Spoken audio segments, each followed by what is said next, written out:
नमस्कार, मैं घनश्याम। हिंदी दिवस की आप सभी को बहुत शुभकामनाएं। आज हिंदी दिवस पर आज जो हमारी खास पेशकश है ये बहुत ही खास है। हमारे साथ इस हिंदी दिवस पर दो खास मेहमान जुड़ रहे हैं। आपको परिचय करा दूं। सबसे पहले हमारे साथ एसपी चतुर्वेदी सर हैं, रिटायर्ड बीईओ रह चुके हैं, और साथ ही डीडी भगत सर हैं जो रिटायर्ड प्रचार रह चुके हैं। हिंदी दिवस पर इन दोनों मेहमानों से बातचीत करेंगे और हिंदी की जो पहले की हिंदी और आज की हिंदी में कितनी बदलाव देखने को मिल रही है इस पर चर्चा करेंगे। तो पहले सर आपसे भगत सर शुरुआत करूंगा। सोशल मीडिया पर आज हिंदी दिवस की तमाम शुभकामनाएं दी जा रही हैं। आज की हिंदी और बदलते दौर की ये हिंदी, पहले की हिंदी और आज की हिंदी में कितना बदलाव आप देख रहे हैं? जी, सबसे पहले तो मैं आप सभी लोगों को धन्यवाद देता हूं कि इस अवसर पर हम लोग को यहाँ बुलाए। आज और पहले की मैंने आज की स्थिति और पहले की स्थिति हिंदी के संबंध में बहुत बदलाव आ रहा है, इसलिए कि हमको लगता है ये जो पश्चिमी सभ्यता है ये उसका हमला हमारे इस ईस्ट माने भारत की ओर माने है, जिसके वजह से हिंदी का प्रभाव धीरे धीरे कम होते जा रहा है। लोग हिंदी को छोड़ते हुए अंग्रेजी को ज़्यादा माने अग्रसर हो रहे हैं, क्योंकि उसमें लोगों को लगता है कि ज़्यादा महत्व मिलता है और इसमें कम। लेकिन इसमें बदलाव कितना दिख रहा है आज के लोगों में जो हिंदी को छोड़ रहे हैं, हिंदी को भूल रहे हैं? बदलाव ये दिख रहा है कि ये जो हमारी जो संस्कृति है, सभ्यता है, इसमें कुछ हमको मैंने छीड़ सब महसूस हो रहा है और सब के सब पश्चिमी सभ्यता की ओर भागे जा रहे हैं, जिससे हमारी अपनी अस्मिता, अपने भारत, अपने संस्कृति पर कुछ प्रभाव, गंभीर प्रभाव तो पड़ रहा है। चतुर्वेदी सर, आपके पास आना चाहूँगा। अभी पुस्तकालय या फिर बच्चों की बस्तों की अगर बात करें तो उसमें हिंदी का महत्व तो सिर्फ गिनती के रूप में रह चुका है। अगर बच्चों के बस्तों में अगर झांकेंगे तो हिंदी की किताबें गिनी चुनी है। क्या कारण है कि ऐसा हो रहा है? सबसे बड़ी दिक्कत तो ये पड़ रही है कि हम ये निर्धारित ही नहीं कर पाए अभी कि हिंदी भाषा है कि हिंदी विषय है। जब तक हम इसको विषय के रूप में लेके चलेंगे तब तक हिंदी को हम समझ ही नहीं पाएंगे। और आज पतन का कारण सबसे बड़ा यही हो रहा है। हम बहुत विकसित हो रहे हैं, चाहे वैज्ञानिक क्षेत्र में हो, चाहे किसी भी क्षेत्र में हो, लेकिन हमारा जो संस्कृत है मातृभाषा है, और मातृभाषा माने माता की भाषा, माँ का उसमें ममता भरी होती है। बड़ी अच्छी एक कहावत है कि चाहे वहीदा रहमान या सायरा बानो कितनी भी खूबसूरत हों, लेकिन हमारी माँ नहीं हो सकती हैं। तो जब तक हम अपनी माँ को या अपनी संस्कृति को आगे नहीं बढ़ाएंगे तब तक न देश में शांति होगी, न समाज का विकास होगा। आज ये पाश्चात्य सभ्यता को देख करके हम उसकी ओर बढ़ रहे हैं। जिस तरह से बनावटी फूलों में कोई खुशबू नहीं होती, उसी तरह से विदेशी संस्कृति पर कोई आनंद नहीं है। क्योंकि आप अगर गहराई से देखें तो हमारी संस्कृति के लिए विदेशों से लोग आ रहे हैं, लेकिन हम जो है तात्कालिक लाभ देखते हैं, तात्क्षणिक लाभ देखने के चक्कर में हम अपनी मातृभाषा को भूलते चले जा रहे हैं। और इसी से हमारी जो संस्कृति का ह्रास हो रहा है, क्योंकि हमारी संस्कृति इतनी विशाल है। कुछ संस्कृति चाहे गंगा मान लीजिए, चाहे समुद्र मान लीजिए, इसमें जितना ही आप गोता लगाएंगे उतना ही उसके रस को आप प्राप्त करेंगे। और सबसे बड़ी आवश्यकता ये है कि हमारे जो पाठ्यक्रम बने या हमारी हिंदी की जो आगे विस्तार हो, वो हमारे अन्य विषयों को कोऑर्डिनेट करे।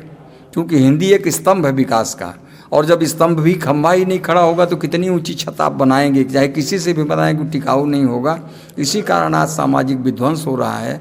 क्योंकि हमारी जो हिंदी है, हमारे में जो सरसता है, हमारे में जो मित्रता है, हमारा जो संभाव है, जो माँ का गुण है, वो तो केवल हिंदी में है, दूसरी भाषा में है नहीं। तो सर जैसा बताया, गुड मॉर्निंग गुड नाइट के साथ दिन की शुरुआत और दिन का अंत हो रहा है। ये जो बातें हैं संस्कार को बिल्कुल नहीं जोड़ती हैं। आप क्या मानते हैं, संस्कार को अपनाना है तो हिंदी कितना सही? संस्कार को अपनाने के लिए हिंदी बिल्कुल उतना ही महत्वपूर्ण है जिस तरह से मनुष्य को जीवित रहने के लिए ऑक्सीजन की आवश्यकता है। ऑक्सीजन अगर अवरुद्ध हो गई तो व्यक्ति का माने जीवन अवरुद्ध हो जाता है। उसी तरह से अगर हमारी हिंदी का विकास रुक गया या हिंदी की गति में कहीं कमी आ गई तो सामाजिक विकास बिल्कुल रुक जाता है। इतना बड़ा माने प्रभाव डालती है हिंदी, इतनी महत्वपूर्ण हमारी हिंदी है।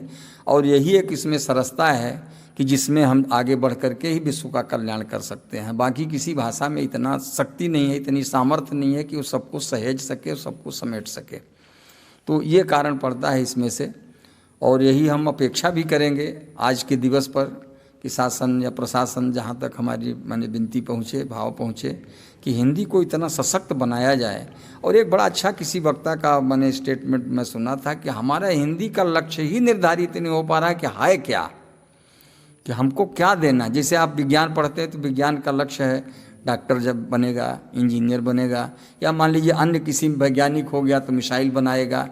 और ये जब बनाएगा तो इनका कोऑर्डिनेशन किस ढंग से होना चाहिए, ये सिखाने का अधिकार है केवल हिंदी को, ये क्षमता है हिंदी में। और यही नहीं हो पा रहा है, इसीलिए विध्वंस की स्थिति जो बन रही है, ये कारण इसीलिए बन रहा है। जब हमारी हिंदी मजबूत होती, सशक्त होती, चाहे सूरदास को हम पढ़ें, चाहे कबीरदास को पढ़ें, चाहे तुलसीदास को पढ़ें, जिनको पढ़ें, ये हमको एक सरसता पैदा करते हैं किस तरह से हम जिएं।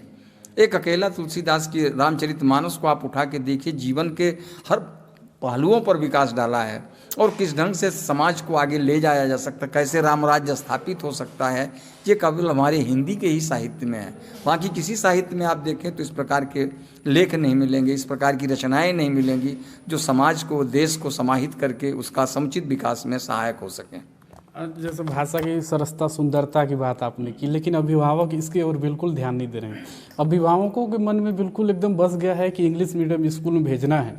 ऐसा क्या हो रहा है कि जो अभिभावक अपने बच्चे को इंग्लिश मीडियम स्कूल की ओर भेज रहे हैं बदलते दौर से? क्या है, आज के इस चकाचौंध दुनिया में आदमी वास्तविकता से दूर होता चला जा रहा है।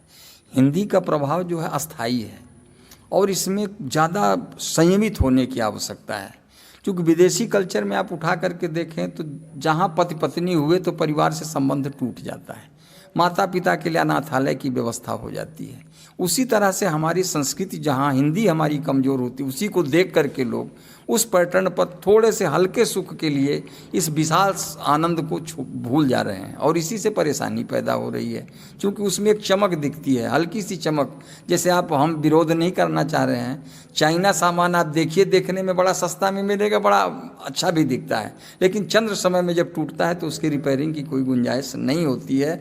उसी तरह की चमक देख करके विदेशी संस्कृति पर हमारा आज हिंदुस्तान या हमारे बच्चे जो है, हमारा युवा जो है, उधर भटक रहा है उस देख करके उसकी चमक को।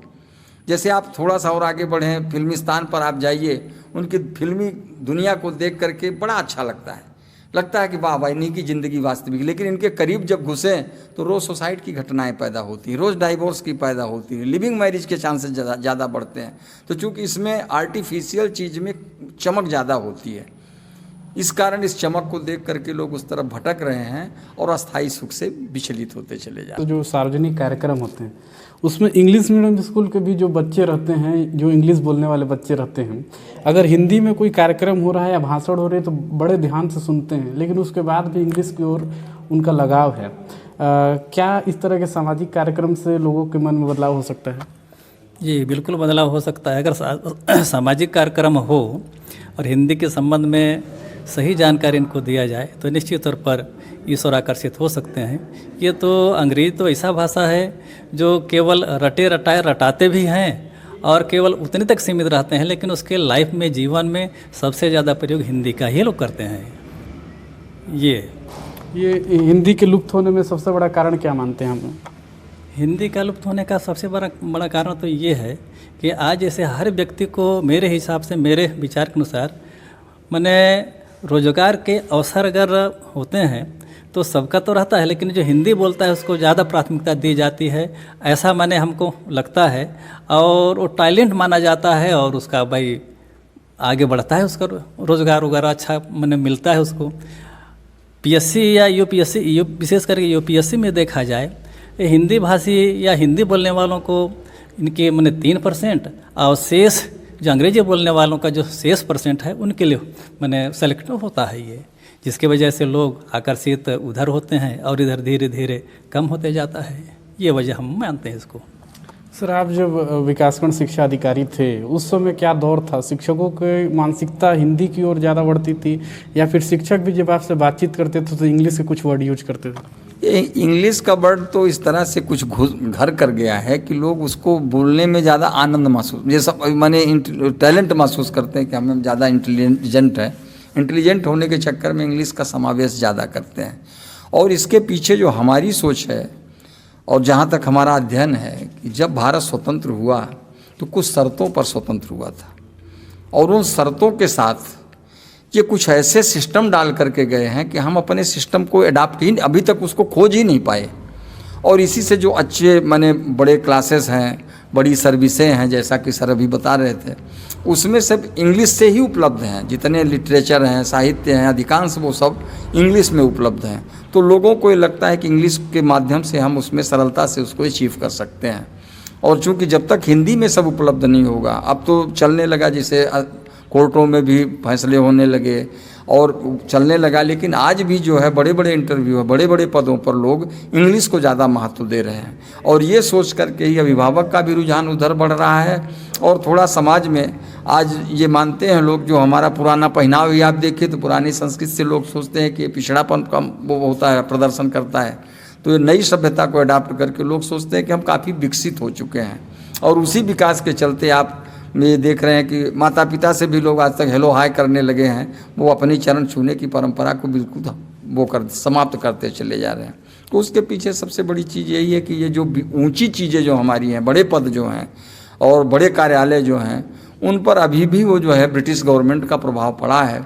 और चाहे बड़ी अच्छी बड़ी पुस्तकें हों, ऊंचे क्लासों की पुस्तकें हों, कोचिंग सिस्टम हों, अच्छे जो है वो सब इंग्लिश के माध्यम से ही संचालित लोग कर रहे हैं। इस कारण जो है नई पीढ़ी का झुकाव भी उधर कुछ ज़्यादा हो रहा है और अपनी संस्कृति लुप्त होती चली जा रही है।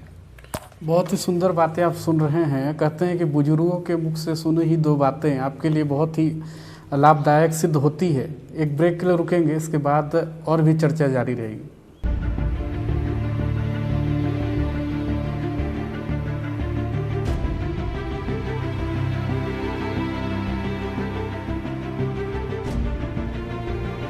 अंत में सर, हिंदी दिवस पर क्या संदेश देंगे लोगों को?